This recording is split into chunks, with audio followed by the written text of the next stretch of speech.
USC's schedule in 2024 was really not the problem for them. The schedule really wound up being a little easier than what we anticipated, I think, in the preseason, but it was still a tough schedule. The problem was just, all those close games. They lost so many close games. We'll see if they can turn things around, and we'll see if this schedule is going to give them a chance to get things turned around in 2025. Here is that full schedule, and here is the non-conference. So they'll play Missouri State, Georgia Southern, and Notre Dame. They do play Notre Dame on the road this year, but no other big opponent. You've got two easier games and then Notre Dame. So an easier non-conference schedule for sure, looking at this 2025 schedule. Let's look now at the home and away. So in the Big Ten, they've got 5 home games. You've got Michigan State, Michigan, Northwestern, Iowa, and UCLA. That's a pretty good draw. I mean, they got a shot in all those games, I would say. And then you look at the road schedule: Purdue, Illinois, of course, Notre Dame in the non-conference, then Nebraska and Oregon, also road games in the Big Ten. So yeah, this schedule, in my opinion, is easier. Let's look exactly at who they added, who they lost. So they remove Maryland, Northwestern, Penn State, Rutgers, Washington, and Wisconsin. They added Illinois, Iowa, Michigan State, Northwestern, Oregon, and Purdue. So I think you can trade off Penn State and Oregon. Those are two really good teams.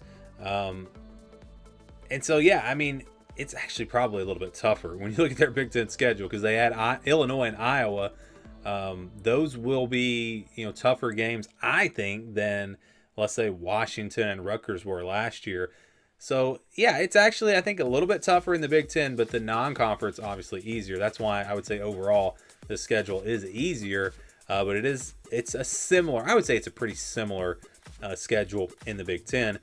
So let's go game by game. They'll play Missouri State on August 30th, first game of the season. Then it's Georgia State on September 6th. A couple of easier games there to start off. That's always good, especially if you're going to have some question marks and have some young guys needing to play early on.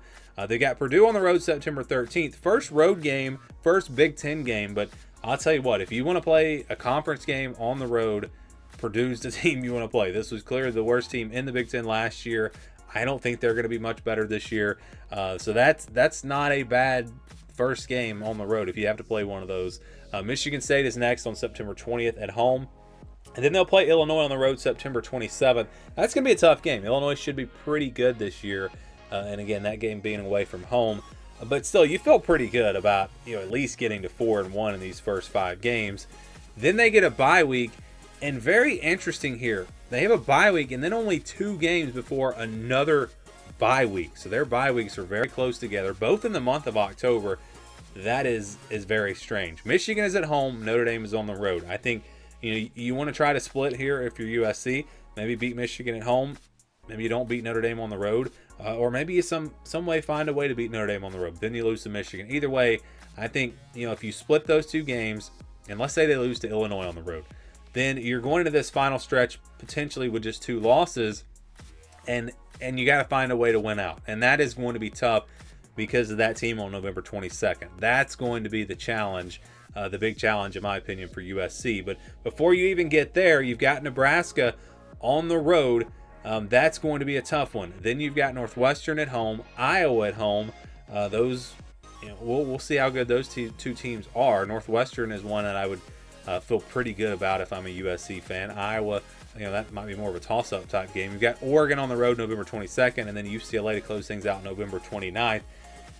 So again, if this team's going to make a big run, if they're going to make a run to the college football playoff, they're going to have to beat Illinois, or they're going to have to beat Michigan. They have to go on the road, beat Illinois, beat Michigan.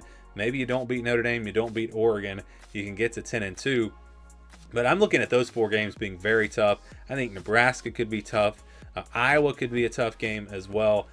I just, when you look at the opponents, like I said, it's pretty similar in the Big Ten, and it's an easier non-conference. But I don't like the timing of these games. I mean, you've got Oregon on the road after a tough game against Iowa. You've got Michigan and Notre Dame back-to-back. It's a tough draw in terms of where these games are on the schedule. So that's what I don't like if I'm a USC fan. What I do like is the non-conference, because this is a much easier non-conference schedule and not having an SEC type opponent on there. So where does this stack up in the Big Ten? They actually do have one of the easier schedules. I would say probably because they don't play Ohio State, they don't play Penn State. But if you look at their opponents' winning percentage from last season, those 2025 opponents, they went 37-44 in 2024. So a 46% win percentage. That is actually one of the easier schedules in the Big Ten. So their conference schedule is one of the easier schedules. But again, I just don't like where the games are. I think that makes it a little bit tougher. We'll see how it plays out. But USC, in my opinion, they do not have the third easiest schedule in the Big Ten. I do think this schedule is tougher for them in 2025.